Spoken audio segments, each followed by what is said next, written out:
कोटा शहर में अपने ससुराल पक्ष की प्रताड़ना से परेशान एक महिला ने कोर्ट से न्याय की गुहार लगाई है। महिला ने अपने ससुर पर दुष्कर्म के प्रयास का आरोप लगाते हुए सख्त कार्रवाई की मांग की है। इसके साथ ही सीडब्ल्यूसी के 3 सदस्यों पर भी बच्चों को छोड़ने के एवज में रिश्वत मांगने के आरोप हैं।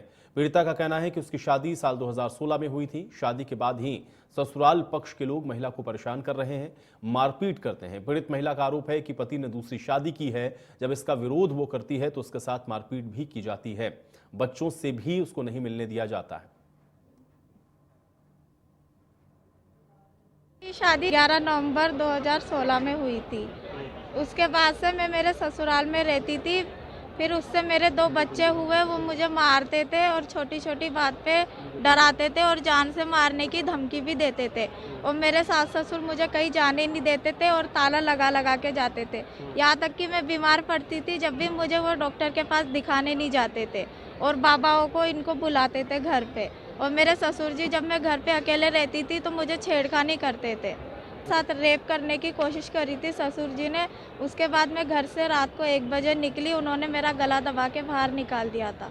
फिर एक ऑटो वाले से मैं मदद मांग के मेरे पियर में गई, मम्मी पापा के पास जाके। फिर मैंने जनवरी में उनके नाम की रिपोर्ट लिखाई। जब से मेरा केस चल रहा था पर कोई कार्रवाई नहीं हुई मेरे केस में। और मैं एसपी ऑफिस, डिप्टी ऑफिस हर जगह जा चुकी हूँ। उसके बाद मुझे पता लगा मेरे पति ने 16 साल की लड़की से शादी कर ली, नाबालिग लड़की से। 4 लाख रुपए में वो लड़की खरीद के लेके आए थे बिहार से। उसके बाद भी मैंने उनके ऊपर उंगली उठाई पर कोई सुनवाई नहीं हुई मेरी।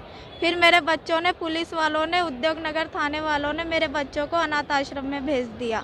उसके बाद मैं मेरे बच्चों से मिलने गई पर मुझे मिलने नहीं देते थे और कहते थे कि कोर्ट के आदेश लेके आओ। और मेरे ससुर जी फिर जेल में से छूट के आए तो वो मेरे बच्चे ले गए वहाँ से। और मेरे से कोर्ट के आदेश मांगे थे और उनसे कोर्ट के आदेश नहीं मांगे। तो उनसे भी तो कोर्ट के आदेश मांगने चाहिए थे ना। और मेरे से प्रूफ मांगते थे कि तुम इनकी माँ हो। उनको यकीन नहीं होता था।